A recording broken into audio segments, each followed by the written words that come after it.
There are some who doubt us. Ada beberapa pihak yang tak percaya. Never mind.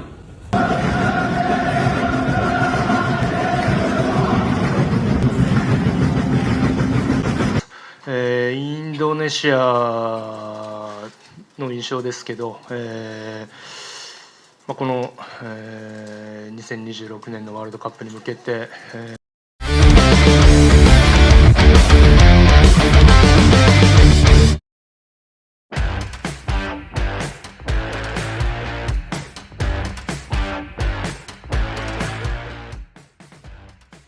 Keberhasilan timnas Indonesia membentuk skuad kuat lewat pemain naturalisasi ternyata bikin Malaysia iri hati.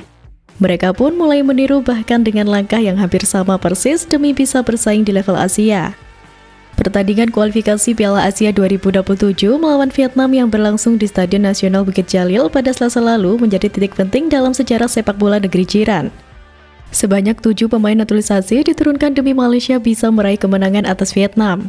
Dan benar saja, seakan mendapat suntikan kekuatan, Malaysia menang 4-0 sekaligus mengakhiri paceklik kemenangan atas Vietnam yang sudah terjadi sejak 2014 atau 1 dasawarsa. Dengan menurunkan pemain naturalisasi yang memiliki pengalaman merumput di Eropa, Malaysia dengan mudah mengandaskan Vietnam yang dari dulu sulit untuk mereka kalahkan. Sebanyak 7 pemain naturalisasi yang memiliki garis keturunan ikut berlaga, yakni Facundo Garces, John Irazabal, Hector Hevel, Rodrigo Holgado, Joao Figueiredo, Gabriel Palmeiro, dan Emmanuel Machuca. Namun, ternyata naturalisasi mereka justru menuai kontroversi besar. Bahkan FIFA mulai melirik dan siap menjatuhkan sanksi. Pasalnya, karena agar kemalaysiaan sang pemain-pemain yang dinaturalisasi oleh negeri jiran masih diselimuti kabut tebal. Salah satunya Facundo Garces, yang secara administratif memang telah resmi menjadi warga negara Malaysia. Namun, publik dan pecinta sepak bola di kawasan Asia Tenggara mempertanyakan legitimasi naturalisasi tersebut. Masalah utamanya ada pada silsilah. Belum ada sumber resmi yang secara tegas dan terbuka menyebutkan akar Malaysia dalam diri Garces. Nama dan latar belakang keluarga pemain kelahiran Argentina itu pun tidak menyeratkan keterkaitan jelas dengan tanah Melayu. Hal ini tentu berbeda dengan Indonesia yang jelas pemain naturalisasi Indonesia memiliki garis keturunan yang kuat dengan tanah air. Entah lewat darah atau pernah menetap lama di Indonesia. Proses naturalisasi di Indonesia pun berlangsung terbuka, transparan, dan melalui pengawasan ketat dari parlemen dan publik. Dan perlu merujuk pada regulasi FIFA tentang perubahan asosiasi federasi, ada 2 jalur utama yang memungkinkan seorang pemain untuk pindah federasi. Pertama, jalur residensi. Pemain tinggal di negara tersebut selama minimal 5 tahun berturut-turut setelah usia 18 tahun.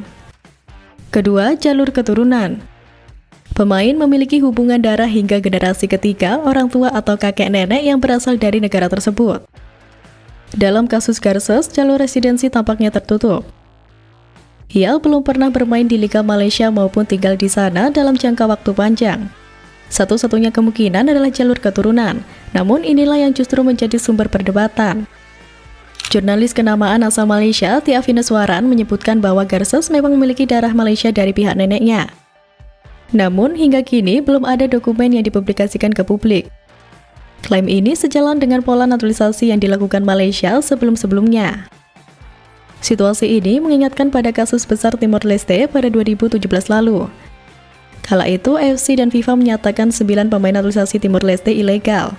Karena tidak memenuhi syarat regulasi, akhirnya Federasi Timor Leste dijatuhi sanksi berat. Mereka dilarang mengikuti kualifikasi Piala Asia 2023 dan diharuskan mereformasi sistem perekrutan pemain naturalisasi. Ketika naturalisasi dijadikan jalan pintas untuk meraih prestasi, maka yang dipertaruhkan bukan hanya reputasi tim nasional, tapi juga integritas sebuah bangsa dalam menjunjung aturan. Karena dalam sepak bola yang tak kalah penting dari gol adalah legitimasi untuk mencetaknya. Dengan berbagai kejanggalan yang terjadi di kubu Harimau Malaya, sorotan terhadap para pemain naturalisasi membuat pelatih Malaysia mulai gerah dan panik. Setelah menang besar atas Vietnam pun yang dibicarakan justru krisis internal. Kepanikan mulai terlihat jelas. Peter Klamowski berharap hasil itu mengubah pandangan negatif. Namun justru sebaliknya, ia justru mendapat pertanyaan soal banyaknya pemain naturalisasi di tubuh timnas Malaysia.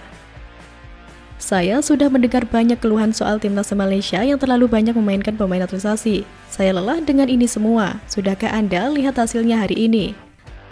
Saya berharap hasil ini menyatukan pandangan soal sepak bola Malaysia. Timnas Malaysia terus mengembangkan kualitas, tetapi saya punya banyak pekerjaan.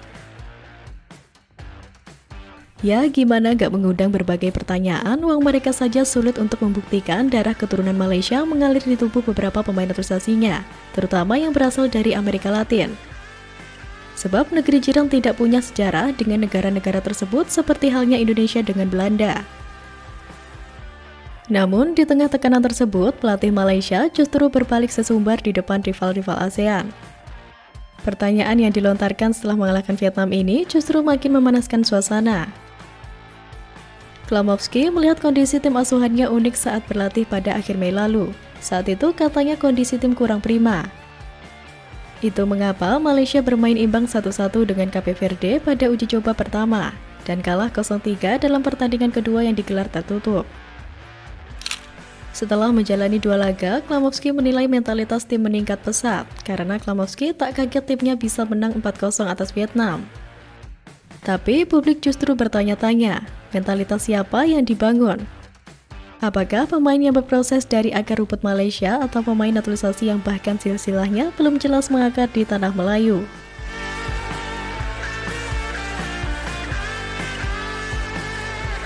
Dan di saat yang sama, pelatih timnas Jepang buka suara. Komentarnya seolah menyindir kondisi Malaysia. Menariknya, ia justru terang-terangan mendukung Indonesia untuk bersaing di level dunia.